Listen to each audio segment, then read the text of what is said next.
this was actually, it was the special victims unit. I've never been in a setting like that. So it was just kind of surreal setting. But, and I sat down and he was actually very nice. And he said to me, he goes, well, I just wanted to tell you that I've interviewed a lot of people so far in regards to this case. And at some point in every conversation I've had with everyone I've spoken to, you are always somehow in the middle of it.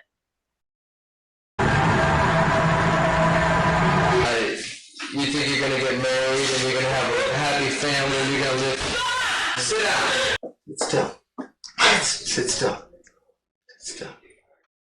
My next guest has actually spoken with one of the detectives who directly investigated Marilyn Manson. She was a part of the investigation. She was interviewed by the detectives who worked for the LASD, the LA Sheriff's Department. So this is Pola WEISS, and she dated Marilyn Manson, Brian Warner. She basically lived with him, honestly, and she knows him very well.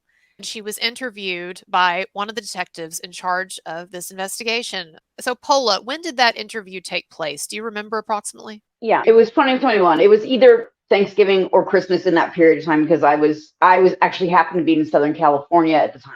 You had told me that somebody had contacted you and asked for my information.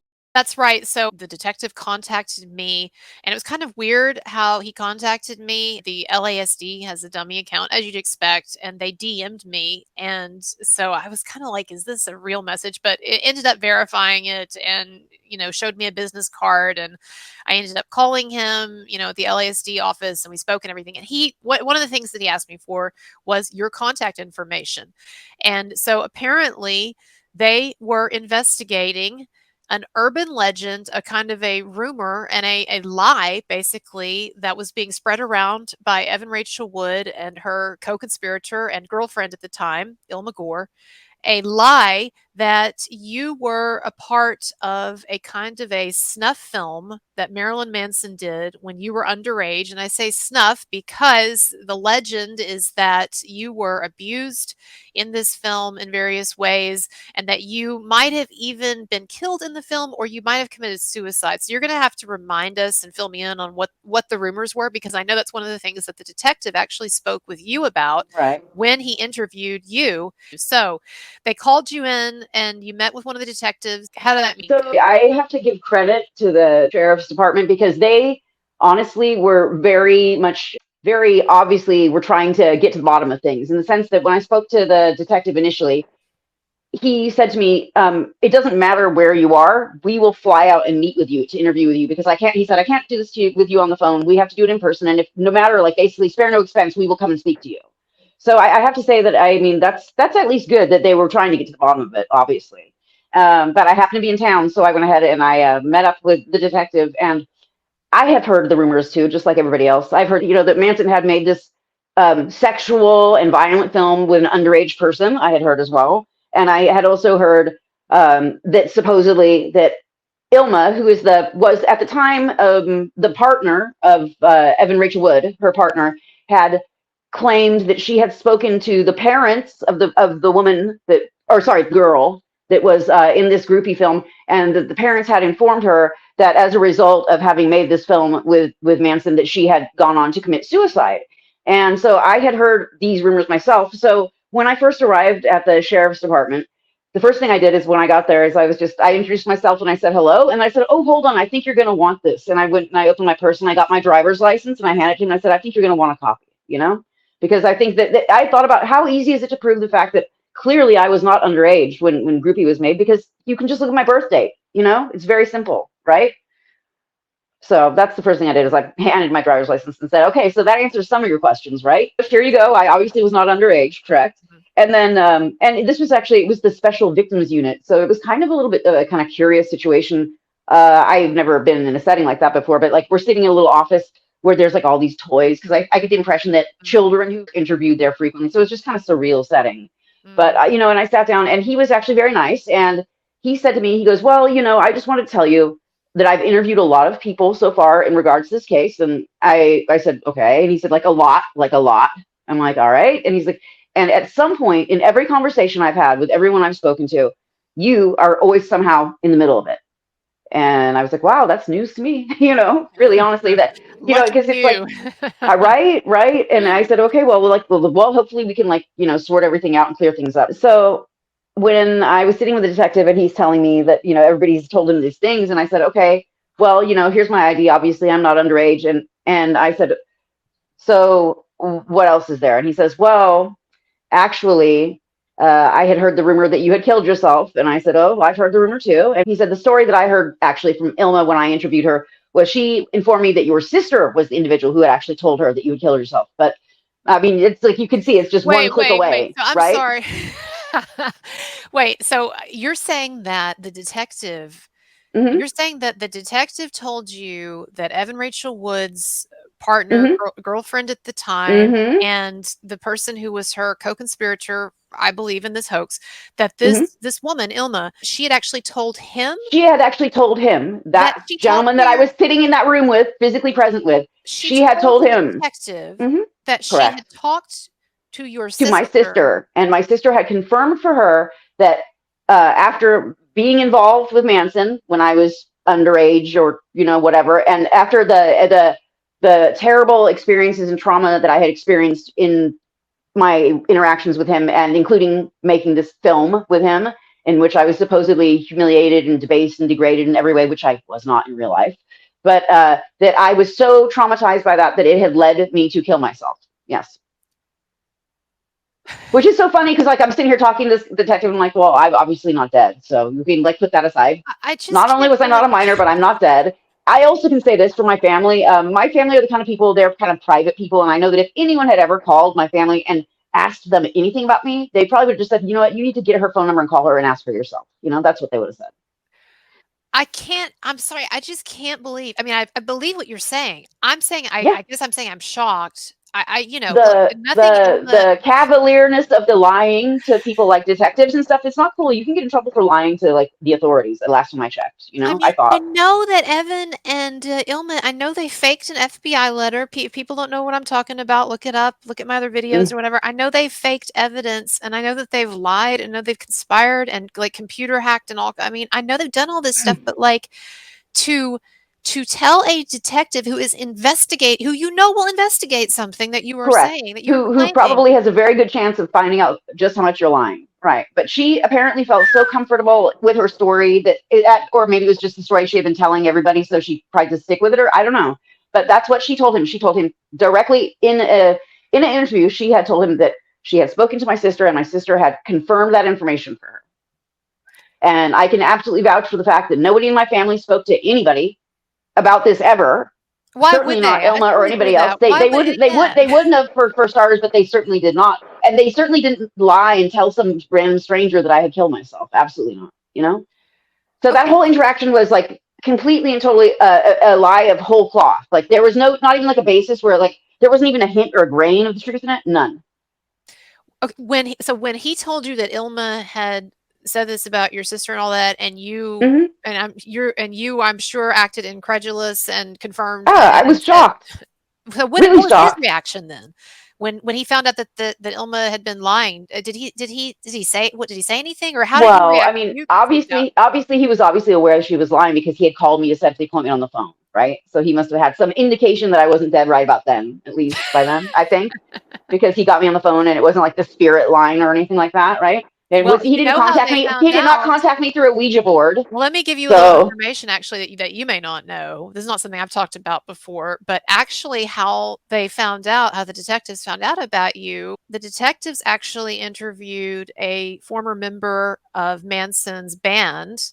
So this former band member was interviewed by the detective, and the topic of Groupie, the movie, came up. And mhm, apparently the band member was almost kind of incredulous and was like, kind of like, hey, come on, guys, like there's an interview on YouTube. If you just want to look right here, I'll show you. She's alive. yeah, And so yeah, this band member, one of Manson's former band members, actually showed the detective your interview with me, your original interview with me. So I just think it's nice. hilarious. I guess it's just hilarious to me, not hilarious Yeah, to these detectives. Like I it, feel bad for them; their time's being wasted. But hilarious that yeah.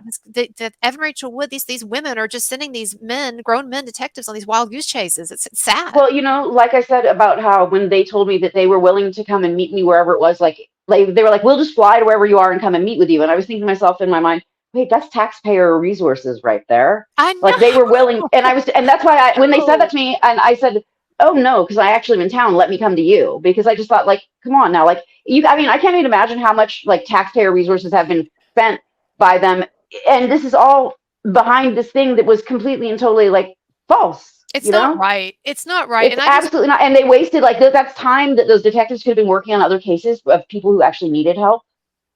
it's You a know, you big think about that. expenditure of resources, and I just wanna say too that I did speak to the same detective on the phone, not Hmm. nearly as long as you did, but I spoke to him for about 15 minutes, and one of the things that I did have time to ask him, I asked Hmm. him, "Let's say hypothetically, sir, that this turns out to be a hoax, as many of us believe that it is.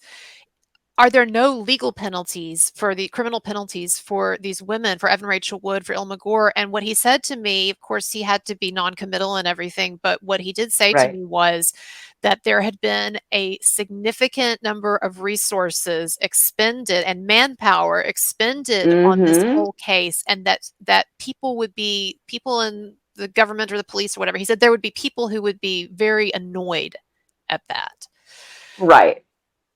So I mean, tell me then what he would he he sorry. couldn't further expand on it to me, honestly, because I think I did say something in the same kind of vein, because I was astounded, and I had expressed to him that I was astounded by the fact that they were so willing to fly to wherever I was or whatever. And I was just thinking, and I said to him, that's why I wanted to save you guys the money, and that's why I actually drove over myself. You know, No, I mean it's absolutely terrible if all of these resources are and being that's expended on completely this. aside from how much they've damaged Manson and his life, and all of just the pain and the anguish and all the trauma that he's gone through because of this, which is Right. like was completely unwarranted. This is totally aside from that. Like if you want to be really upset, then I have to just think about that, and that's just too much. But so the detective and I were sitting in the room, and he asked me specifically. One of the things he asked me is he said, because I kind of had been, I actually asked him if he had seen the groupie video. I did ask him. I couldn't help it.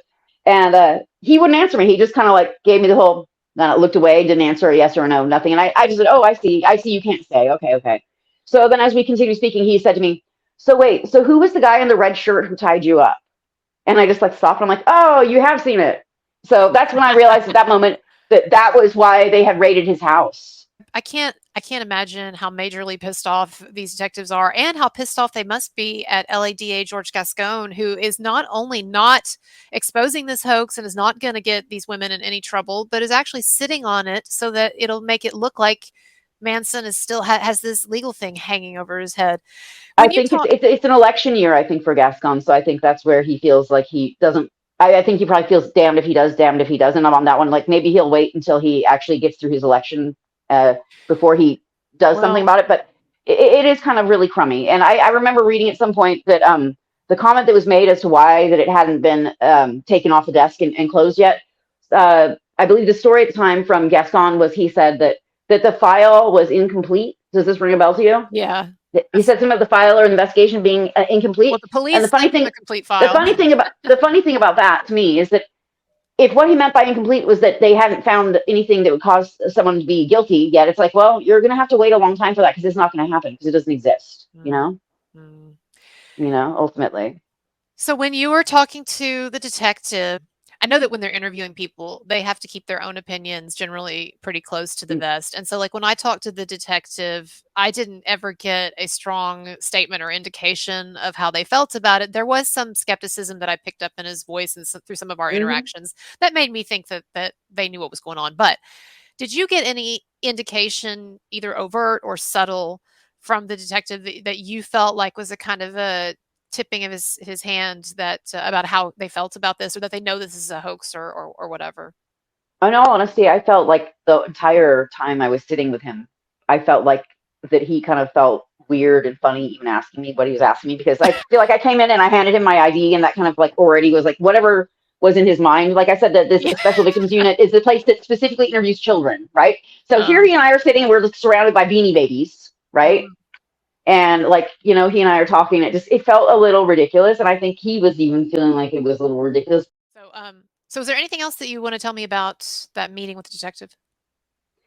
Yeah. So one thing that I just remembered that he asked me, and he was very specific.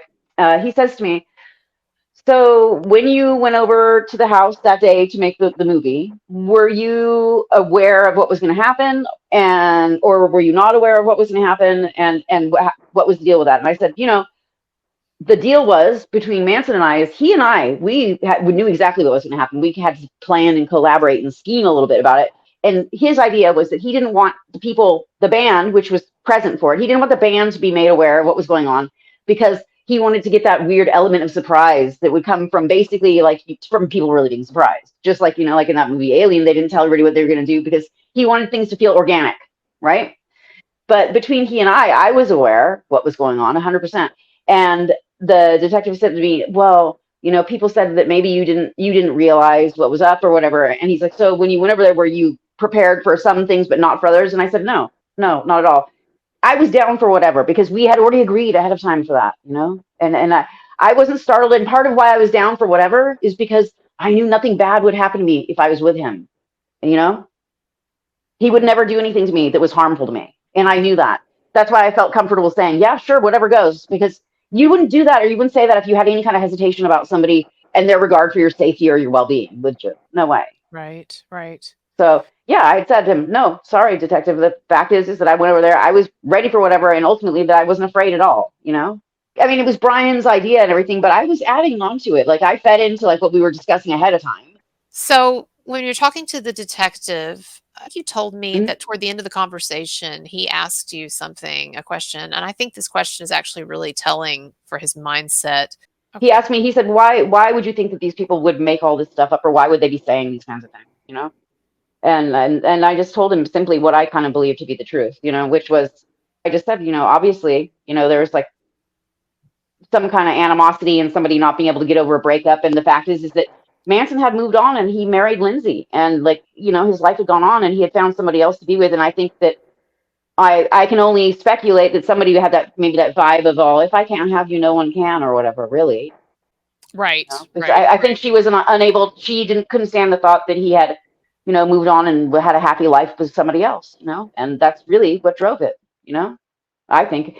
I mean, or it could just be like, how much time do you have? Because like we could just spitball theories all night long, Well, if probably. we if the task And oh, before I'm us, sorry, I did actually say to him as well. I did add in that that was just to cover Evan, but that my impression, and I've seen this. Okay, I dated Trent, I dated Manson, I was model, I was around all these kinds of people, and I can tell you that the impression I got from the other people that were involved was that none of them had really a relationship of any length whatsoever. I think like Esme's relationship sounded like the longest one, and I think it was like a month ish. And prior to that, like their relationship was entirely on the internet, which really is not the same as in person. And I just said, what I think happened is I think what happened was like buyer's remorse. Like I think a lot of people, these people that were kind of drawn into the situation were people that had, met a rock star and been swept off their feet by the whole idea of hanging out with a rock star because like, sure, lots of people get starry eyed about things like that. Mhm. And then when it turned out to be something that was just like a very temporary kind of situation or whatever, that were mad because they wanted to be a girlfriend or whatever. And I think that would be enough. Maybe that kind of bitterness would be enough to make them very, very likely easily recruited by Evan. Most definitely. Okay, thank you so much for being with me, It's been Pola. great to see you again, Kristen.